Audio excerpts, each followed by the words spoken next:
विजय चौधरी का बड़ा बयान। महिला आरक्षण लोकसभा चुनाव 2024 के पहले लागू हो। महिला आरक्षण में पिछड़े अति पिछड़े वर्ग की महिलाओं के लिए आरक्षण का अलग से प्रावधान हो। महिला आरक्षण का जेडीयू ने समर्थन किया है, लेकिन महिला आरक्षण में 2 शर्त रखा गया है जो संदेह पैदा करता है। जनगणना और परिसीमन के बाद ही लागू होगा महिला आरक्षण। जनगणना लोकसभा चुनाव के बाद कराए जाएंगे, लेकिन जनगणना को रोकना और लंबित करना उचित नहीं है। परिसीमन की प्रक्रिया भी व्यापक होती है। जनगणना और परिसीमन के बाद महिला आरक्षण लागू करना पहेली जैसा है। महिला आरक्षण विधेयक 2008 में आया था और राज्यसभा में पहले से पारित था। नाम बदलने से नारी शक्ति वंदन विधेयक रखा गया। नया दिखाने और दूसरा कोई श्रेय ना ले, इसलिए नाम बदलकर विधेयक लाया गया। विधेयक का नाम हमेशा सरल होना चाहिए। बीजेपी अपनी पीठ खुद थपथपा रही है। सभी दलों ने समर्थन किया। यह यूपीए और उससे पहले की सोच थी। श्रेय लेने की बीजेपी को बीमारी है। ये तो बेवजह अपनी पीठ थपथपाना है ना। सारे दलों ने समर्थन किया है और सच्चाई यही है कि ये सोच, ये आइडिया भी दूसरे दलों का रहा है। कांग्रेस के जमाने से, यूपीए के जमाने से आइडिया चला रहा है। उस समय कुछ बाधाएं थी, कुछ लोगों को गलतफहमियां थी, इसलिए न ये न इनकी सोच है और न इसका कोई श्रेय। हाँ, इनके समय में पास हुआ, ये लोगों ने रुचि लिया, ये अच्छी बात है, हम लोगों ने स्वागत किया है उसका। इन्होंने इसको पास कराया, ये स्वागत की बात। लेकिन इसको पब्लिक फोकस में या जनमानस में इसको लाने का श्रेय तो पूर्ववर्ती सरकारों को है। और कहे न कि अगर तकनीकी रूप से इनको श्रेय लेने की जो बीमारी है वो अगर नहीं होती तो 2010 में जो राज्यसभा में पारित है विधेयक, वही लोकसभा में पारित करा देते, संविधान संशोधन हो जाता।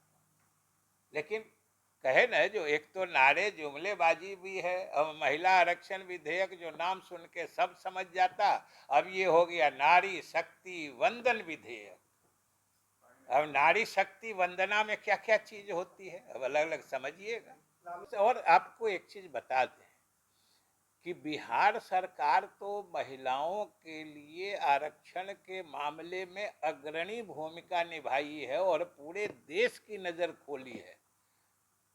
और ये नीतीश कुमार जी की विशेषता रही है कि महिलाओं को आगे बढ़ाने में, पूरे देश की नज़र खोलने, पूरे देश का ध्यान आकृष्ट कराने में कि भाई अगर हमारी आबादी के आधे हिस्से को हम लोग नज़रअंदाज करते रहेंगे, उनको चाहे आर्थिक क्षेत्र हो, सामाजिक क्षेत्र हो, राजनीतिक क्षेत्र हो, उसमें उनकी भूमिका अगर हम लोग आगे नहीं बढ़ाएंगे तो देश की प्रगति उस रफ्तार से नहीं हो पाएगी जिसकी हम लोग कल्पना करते हैं या जिसकी सोच रखते हैं।